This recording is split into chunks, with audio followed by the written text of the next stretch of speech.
আলাইকুম প্রিয় ভাই ও বোনেরা, আমি আপনাদেরকে দুনিয়ার এমন এক জায়গার সাথে পরিচয় করাই দিচ্ছি। পৃথিবীতে 18% পাহাড় আছে, কিন্তু সব পাহাড়ই দেখার জন্য না। কিছু পাহাড়ের অংশ হচ্ছে সম্মান জানানোর জন্য, ভালোবাসা জানানোর জন্য।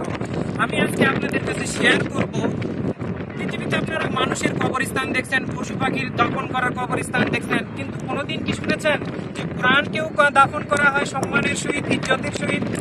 আজ আপনাদেরকে আমি দেখাচ্ছি, এই দেখেন সুড়ঙ্গ, যেখানে হচ্ছে পাকিস্তানের বালুচিস্তান প্রদেশে কোয়েটা শহর। কোয়েটার পাশে কোয়েচেলিস্তান। কোয়েটাটা মূলত একটা পাহাড়ি ভ্যালি উপত্যকা, এর চারপাশে হচ্ছে আপনার পাহাড়, আর এই পাহাড়টা হচ্ছে কোয়েচেলিস্তান পাহাড়। কোয়েচেলিস্তান পাহাড়ের একটা অংশের নাম হচ্ছে জাবাইলে নূর। জাবাল অর্থ পাহাড়, নূর অর্থ আলো। এইখানে আপনার কোরআনকে সম্মান জানানোর জন্য দাফন করা হয়। আপনারা ওই যে দেখেন সুড়ঙ্গগুলো, এক একটা সুড়ঙ্গ, ওই যে একটা সুড়ঙ্গ, এই পাশে। তারপর আপনার এই যে দেখেন, এটি হচ্ছে জাবালে নূরের আসল জায়গা, যেখানে আপনার সম্মানের সহিত কোরআনকে দাফন করানো হয়েছে।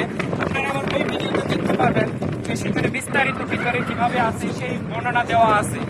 এখানে আপনারা এই যে দেখেন কোয়েটা শহর। কোয়েটা শহরটা আপনারা দেখতে পাচ্ছেন চারপাশে পাহাড়, চারপাশে পাহাড়ের ভিতরে এই যে কোয়েটা শহর, এই শহরের পাশেই কোয়েচেলিস্তান মাউন্টেন। এই মাউন্টেনের এই ছোট দেশে এই যে ব্যবস্থা করা হয়েছে। এখানে দুজন পাঠান মুসলমান, যাদের ইমান এতটাই শক্তি ছিল যে কোরআনের প্রতি তাদের ভালোবাসা দেখলে আপনি আবির্ভূত হয়ে যাবেন। তারা চিন্তা করলো যে পুরোনো কোরআনকে মানুষ হয় বস্তাবন্দি করে মাটির নিচে পুঁতে ফেলতেছে, না হলে পুড়িয়ে ফেলতেছে। একটা অসম্মান জানাচ্ছে যে আল্লাহর পানিকে তারা এটা মেনে নিতে পারেনি। তখন তারা দুইজন সিদ্ধান্ত নিলেন যে পাহাড়ের পাদদেশে কিভাবে কোরআনকে সম্মানের সহিত কবরস্থান করা যায়। সেই সম্মানের সহিত তারা দুজন হচ্ছে আব্দুর রশিদ এবং আজম খান। 1992 সালে এটাই তারা স্টার্ট করছেন।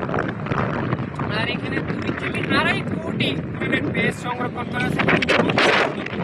কোরআনের কপি এখানে আপনার কবরস্থান করা হয়েছে। যেটা পাহাড়ের যে সুড়ঙ্গটা দেখতেছেন, এটা হচ্ছে কোরআনের কবরস্থান। সুড়ঙ্গের ধাসে ধাসে এই যে সুড়ঙ্গগুলো আছে, এই সুড়ঙ্গের ধাসে ধাসে কিন্তু কোরআনগুলোকে সম্মানের সহিত বস্তাবন্দি করে ধাপে ধাপে রেখে দেওয়া হয়। যেভাবে আমরা মুসলমানরা কবরস্থানে মানুষের লাশকে রেখে আসি, সেভাবেই সম্মানের সহিত রাখা হয়। এখানে পাকিস্তানের বিভিন্ন গ্রাম শহর, পাকিস্তান থেকে এইগুলো আসে কোরআনের কপিগুলো। আসার পরে এখানে জানাজার তো হয় না, সেটা হয় দাফন করা সম্মানের সহিত এবং মর্যাদার সহিত এটাকে দাফন করানো হয়। এখন আমি আপনাদেরকে জবরদস্তি করবো না, আপনাদের মর্জি। আপনারা যদি মুসলমান হয়ে থাকেন এবং কোরআনের প্রতি যদি আপনাদের ভালোবাসা থেকে থাকে, তাহলে আপনারা এই ভিডিওটাকে শেয়ার করে দেন, সেই ভাই বোনদেরকে দেখার সুযোগ করে দেন যাদের অন্তরে কোরআনের জন্য অনেক মায়া এবং শ্রদ্ধা ভালোবাসা আছে। তারা হয়তো তাদের এলাকায়, তাদের দেশের এটা তারা চেষ্টা করতে পারে কি এই কোরআনকে যেভাবে সেখানে না ফেলে দিয়ে বা মাটির নিচে না পুঁতে রেখে বা আগুনে না পুড়িয়ে তারা একটা সম্মানের সহিত পাহাড়ের যদি যেভাবে হোক সুড়ঙ্গ করে সেখানে সম্মানের সহিত রেখে দিতে পারে। আমি সেই আশাটাই আপনাদের কাছে ব্যক্ত করব। আপনাদের যদি কোরআনের প্রতি ভালোবাসা থাকে এবং মুসলমান হিসেবে গর্বিত হয়ে থাকেন, তাহলে আপনারা এই ভিডিওটা শেয়ার করে দেবেন। সকলের প্রতি আল্লাহর রহমত এবং শান্তি কামনা করে আসসালামু আলাইকুম।